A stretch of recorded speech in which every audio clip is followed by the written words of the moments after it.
کہ ذرا آپ اگر غور کریں گے تو معلوم ہوگا کہ انسانی شخصیت مجموعہ ہے دو چیزوں کا، علم اور عمل۔ علم میں اس کا فکر، اس کی سوچ، اس کے نظریات، اس کے عقائد، ان تمام کو جمع کر لیجئے، اور عمل، اور ان دونوں کے مابین ظاہر بات ہے کہ بڑا گہرا منطقی ربط ہوتا ہے۔ جو انسان کی سوچ ہوتی ہے اسی کے مطابق اس کا عمل ہوتا ہے۔ عمل کے ضمن میں اصل ضرورت جو پیش آتی ہے وہ عدل اور اعتدال اور توازن کی۔ ہمارے ہاں دین میں ایک طرف تو انفرادی جو اس کی تعلیمات ہیں اس میں اب اس دور انحطاط میں اعتدال اور توازن برقرار نہیں رہا، اور نمبر دو یہ کہ اس جو اجتماعی جو تعلیمات ہیں، انفرادی تعلیمات، ان میں تو عدل اور اعتدال نہیں۔ جو اجتماعی احکام ہے دین کے، ان کے ضمن میں نظام عدل اجتماعی اور اس کی اہمیت اور اس کو قائم کرنے کے لیے جد و جہد کرنے کی فرضیت ذہن سے نکل گئی۔ نتیجہ یہ نکلا ہے کہ ہمارے عمل میں زیادہ تر ایمفیسس صرف عبادات پر ہے۔ جہاں خیر، نیکی، بھلائی، جس کے جذبات ذرا سے بھی کسی شخص کے اندر پیدا ہوں گے، معلوم یہ ہوگا کہ چونکہ جو تصورات جو ہیں ہمارے معاشرے کے اندر وہ یہی ہیں کہ گویا کہ نیکی کا مظہر اول بھی اور مظہر تام بھی اور مظہر آخر بھی عبادات ہیں، ان میں اور گہرائی ہو گئی، ان میں اور انہماک ہو گیا، ان میں اور شوق اور شغف کے اندر اضافہ ہو گیا۔ نیکی، خیر، بھلائی کا جذبہ جب بھی ابھرتا ہے اس کی عملی جو شکل ہے وہ یہی نکلتی۔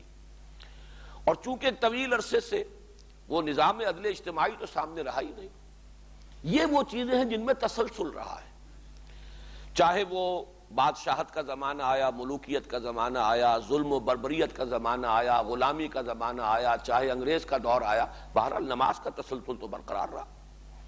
روزے پر تو کسی نے پابندی نہیں لگائی، زکوٰۃ کا معاملہ بھی بہرحال کسی نے بین نہیں کیا کہ زکوٰۃ ادا مت کرو۔ کچھ وقفے ہوتے رہے ہیں کہ جن میں حج کا جو ہے تسلسل برقرار نہیں رہ سکا بدامنی کی وجہ سے، ورنہ یہ کہ وہ بھی ایک عمل ہے کہ جو جاری ہے۔ اس اعتبار سے جو شے تو سامنے ہوتی ہے، تجربے میں آتی رہتی ہے، وہ تو مستحضر بھی رہتی ہے۔ دین کا یہ پہلو تو سامنے ہے، لیکن دین کے وہ حصے کہ جو نگاہوں سے اوجل، آنکھ اوجل پہاڑ اوجل، تو ظاہر بات ہے کہ وہ چیز ذہنوں سے بھی اوجل ہو گئی۔ اس کی اہمیت جو ہے وہ ہمارے ذہنوں میں بھی باقی نہیں رہی۔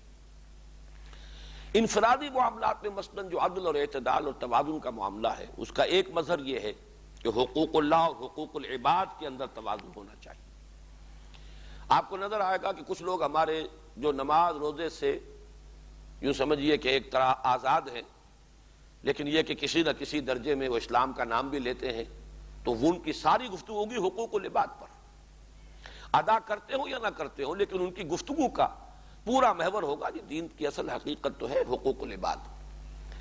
حالانکہ وہ اپنی جگہ پر ہے، اس میں کوئی شک نہیں ہے، بلکہ بعض حضرات تو اس کا یہ اب یہ مقولہ ہے یا حدیث نبوی ہے، حدیث نبوی کی حیثیت سے پیش کرتے ہیں، میں اس کی سند کے اعتبار سے اس وقت گفتگو نہیں کر سکتا۔ الدین والمعاملہ، دین کی اصل حقیقت جیسے حضور نے فرمایا دین والنصیحہ، دین کی روح ہے خیر خواہی، ایک دوسرے کی بھلائی چاہنا، وفاداری کرنا۔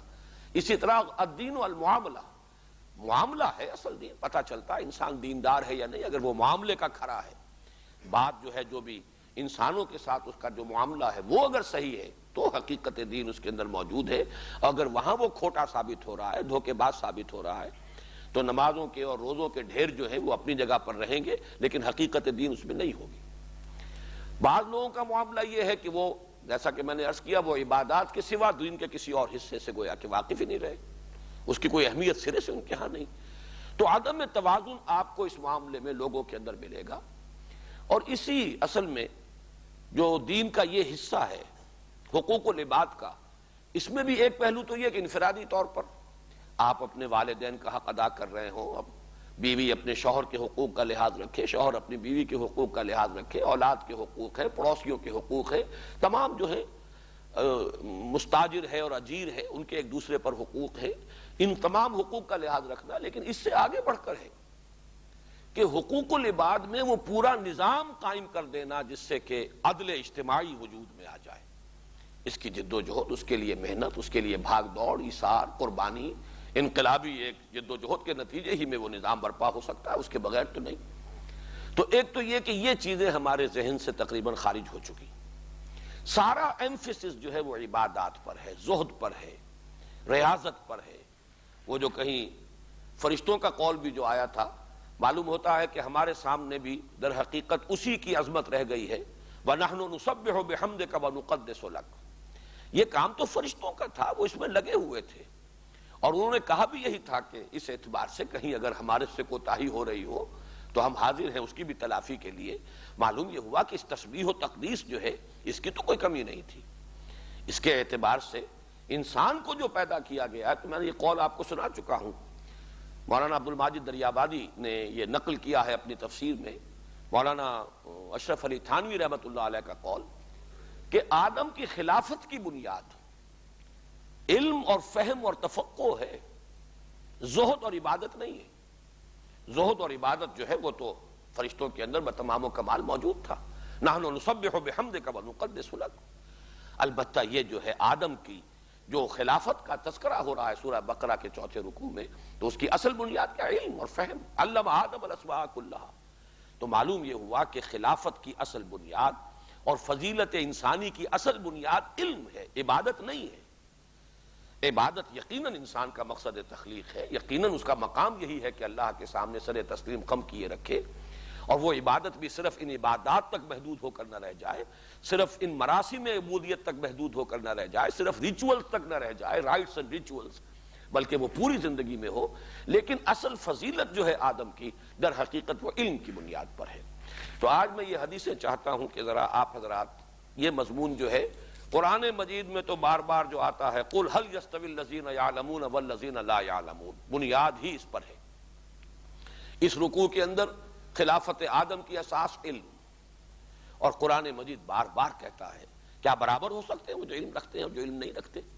لیکن یہ کہ چونکہ ہمارے ہاں وہ عبادات کے ساتھ شغف، اور اس میں ریاضتیں، پھر اس میں فرض عبادات، پھر نفلی عبادات، پھر اس میں زور، اور وہ جو شیطان کا ایک یوں سمجھیے جال ہے کہ اسی میں مست رکھو ذکر و فکر صبح گاہی میں اسے، پختہ تر کر دو مزاج خانقاہی میں اسے، نیکی کا جذبہ بڑھے گا تو اس کا سارا جو ہے زور اسی گوشے کے اندر جو ہے صرف ہو جائے گا۔ دوسرے میدان میں آ کر باطل سے ٹکرانے اور اس کے لوازم، اس کے تقاضوں کو پورا کرنے کے لیے اپنے ایثار نفس، اور جان و مال کا کھپانا اور خرچ کرنا، یہ شعبہ اس کی نگاہ سے اوجھل رہے تو بہتر ہے۔ مست رکھو ذکر و فکر صبح گاہی میں اسے، پختہ تر کر دو مزاج خانقاہی میں اسے۔